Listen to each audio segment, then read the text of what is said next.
Réponse via Charles et Martine. La question d'aujourd'hui, qu'est-ce qu'un vice caché? Bonjour, je suis Martine Forêt, notaire depuis 1994 et courtier immobilier agréé depuis 2005 chez Via Capital Distinction. Pour qu'un vice soit considéré comme caché, il doit répondre à 3 critères. Le premier critère, inconnu ou imprévisible par l'acheteur, signifie que l'acheteur ne pouvait pas raisonnablement connaître ou se douter de l'existence du vice au moment de l'achat. Par exemple, si le vice est évident, visible ou prévisible, l'acheteur ne pourrait invoquer un vice caché. Le deuxième critère, la gravité du vice, signifie que le vice doit être suffisamment sérieux pour rendre le bien inutilisable ou d'en diminuer considérablement sa valeur. Par exemple, un problème mineur de peinture ne constitue pas un vice caché, mais un problème majeur de moisissure peut effectivement être un critère de vice caché. Le troisième critère, l'existence du vice au moment de la vente, signifie que le vice doit exister au moment de la vente et ne pas être causé par l'usure normale ou l'utilisation du bien. Il ne doit pas s'agir de travaux prévisibles d'entretien. Par exemple, un chauffe-eau doit normalement être remplacé après 10 ans. Le deuxième critère. Bienvenue à notre chronique immobilière questions-réponses via Charles et Martine. La question d'aujourd'hui, qu'est-ce qu'un vice caché? Bonjour, je suis Martine Forêt, notaire depuis 1994 et courtier immobilier agréé depuis 2005 chez Via Capital Distinction. Pour qu'un vice soit considéré comme caché, il faut répondre à 3 critères. Bon, en réponse à ça, là, pour les vices cachés, mes amis, quand on parle d'un chauffe-eau qui doit être remplacé après 10 ans, un chauffe-eau, ça coûte 1000 $. Il n'y a pas grand-chose, puis le client, qu'est-ce qu'il peut faire? Il peut demander à des compagnies des locations de 15 $, 20 $ par mois. Mais le vice le plus caché actuellement dans une maison que les gens jettent, là, que les gérants d'immeubles n'osent pas parler, c'est la thermopompe. C'est une thermopompe qui est rendue à plus de 10 ans. Elle aussi, ça peut devenir un vice caché. Qu'est-ce qui arrive? C'est que le gaz qu'il y avait dedans, il y a 10 ans, c'est du gaz R22 la plupart du temps. Mais le client, il achète la maison avec le fréon R22. Et puis 1 an ou 2 ans après, il se ramasse que l'air climatisé ne fonctionne plus. Ça fait qu'il appelle un frigoriste de son secteur, il appelle le frigoriste, et le frigoriste va chez lui, il dit malheureusement, monsieur, je ne peux pas mettre du fréon dedans. Mais s'il ne peut pas mettre du fréon dedans, ça veut dire que c'est un vice caché. Parce que là, le client, il a acheté une maison, il a acheté une thermopompe, puis la thermopompe, on ne peut plus mettre de fréon dedans. Fait que c'est un vice caché.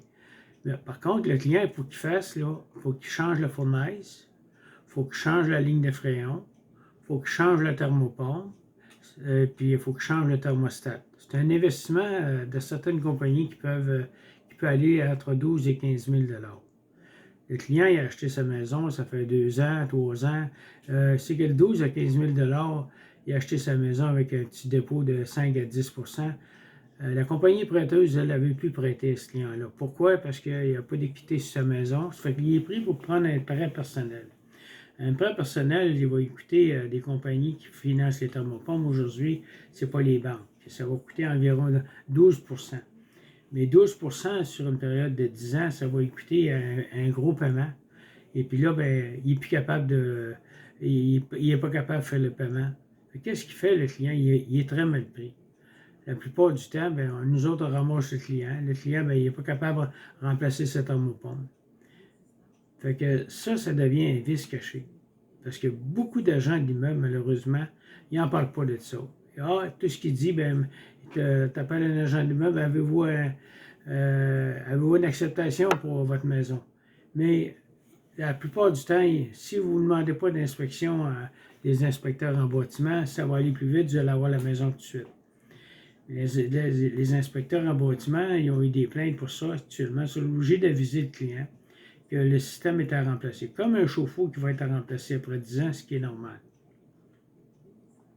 Fait que si l'agent d'immeuble était une personne sérieuse, qui veut réellement rendre service à son futur client, ben, elle lui demande, mais écoute, si tu es l'acheteur, tu dis, écoute, je suis prêt à acheter ta maison, je vais mettre 12 000 de plus sur la maison, mais je vais mettre ça sur l'hypothèque de 25 ans. À ce moment-là, ça va coûter 50 $ par année.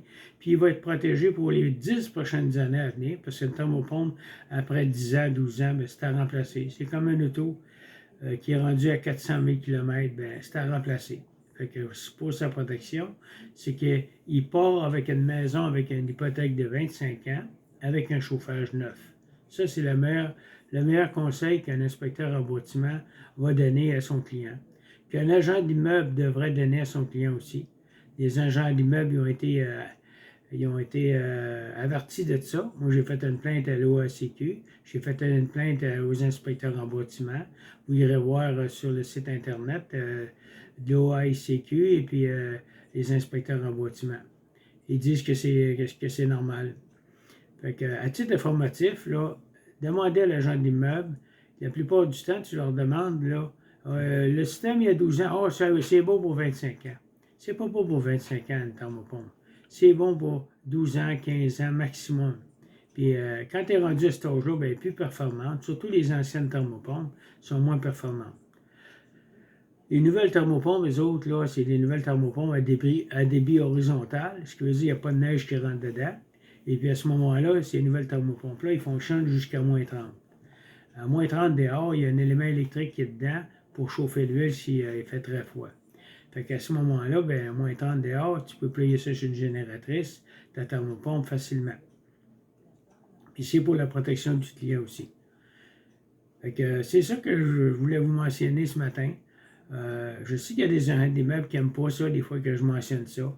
Mais pour un agent d'immeuble, ça ne lui coûte rien de dire à son client, écoute, là, tu achètes cette maison-là, là, demande-lui de changer le système de chauffage. S'il n'est pas capable, vous-même, rajoutez de l'argent de plus, puis mettez-le sur l'hypothèque. C'est pour votre protection.